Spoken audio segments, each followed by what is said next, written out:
Limang options para makapasok at makapag-work ka dito sa Switzerland. Ito ay part 2 ng aking video na aking na-release na ang title po, Pinoy Professions na Pasok sa Hiring sa Switzerland 2025. Kung bago ka sa aking channel, please don't forget to like, share, comment, and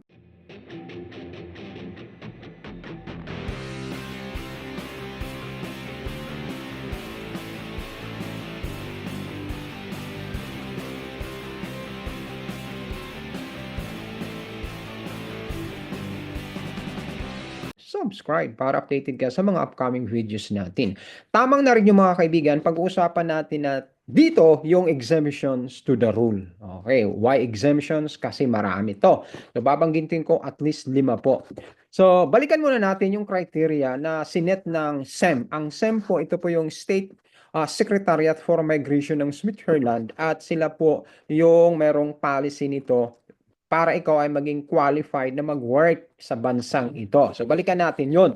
Okay. So, ang una dyan, dapat highly qualified and skilled professional. Okay. Ibig sabihin nito, meron kang degree from a university or an institution of higher education at meron kang sapat na number of years of professional work experience. Ang isa pa dyan, they will be considered for a job only if no Swiss or EU EFTA candidates can be found to fill the vacancy. Ang ibig sabihin nun, kung walang mga locals dito at saka yung EFTA na mag-apply doon sa post na yon ay may chance na maibigay ito sa'yo.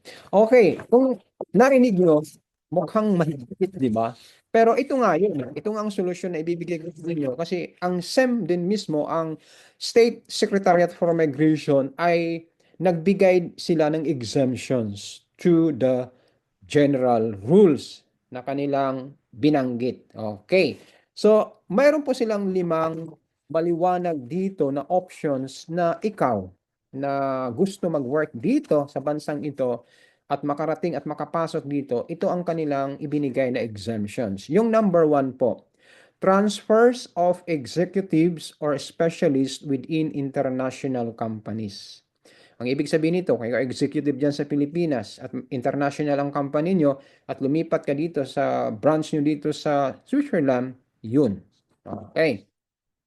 Pero hindi kasama po rito ang operational transfers for senior managers and essential specialists in international companies according sa SEM. Okay. Exemption number 2, internships, training, and further education. So, ito naman ay common or self-explanatory. Halimbawa, within a multinational company and your employer in a third country sends you to a Switzerland-based company to learn, you will be able to do so without too much ado. So, hindi na mahirap para sa'yo para makarating dito, makapasok kung kumuha ka ng internships or training or further education.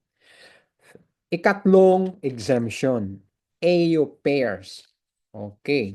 So, ano tong AU pairs? So, ito ang definition na binigay ng State Secretariat for Migration. This job category as involving the temporary admission of young foreign nationals who arrive in Switzerland to improve their language skills and expand their general education through better knowledge of host country. In return, AU pairs provide certain services to the families they live with, such as light housework and child care. AU pairs from third states aged between 18 to 25 may be admitted for a maximum stay of 12 months and are not subject to general restriction that other than non-EU EFTA citizen must comply with. Okay, pero ito po ang tatandaan natin kung AU pairs ang choice mo. Sabi ng SEM, ng State Secretariat for Migration, AU pairs from third nations can only be recruited through an organization recognized in Switzerland. Okay. Meron po akong video ginawa nito, matagal na po. Hanapin nyo na lang dito sa aking channel. Okay. Exemption number 4, family members. Okay. Kung ikaw ay mayroong pamilya dito sa bansang ito, willing ka namang suportahan makarating dito, ay isa yun sa chance mo. Pero kailangan ang taong mag-i-invite sa'yo, citizen siya dito. Okay, kasi hindi ka naman pwede mag-invite kung B permit holder ka. Dapat at least C permit holder ka or permanent settlement. Okay. Ang last exemption na ibinigay ng SEM ay tungkol po sa mga student visa holder. Okay. So, yep. Pero specific lamang ito doon sa mga doctoral/postdoctoral students, sabi ng SEM.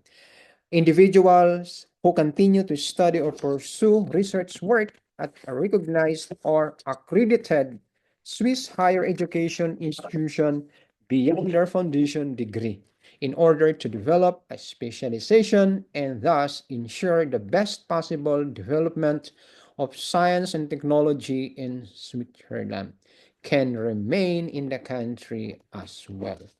Third country nationals who graduate from Swiss universities can be admitted to work without having to provide evidence of their status if there is significant academic or economic interest in their employment. Ito po ang saad ng State Secretariat for Migration.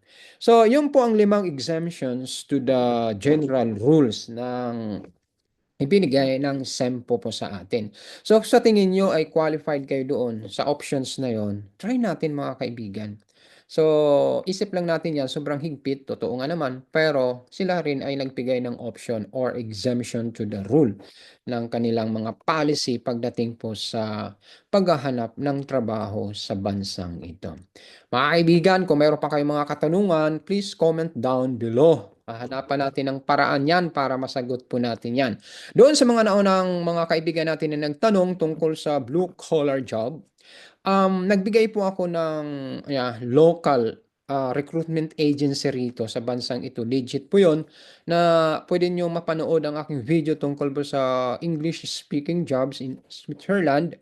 Ay sa description area ng video ay nandoon po yung job site link para doon sa mga non-professional.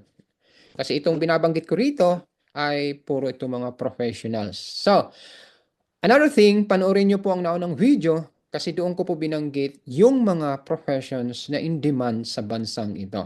So, marami pong salamat and huwag kaligtaang subscribe ang aking channel at hampasin ang notification bell para kayo updated tuwi-tuwi na. Bye for now!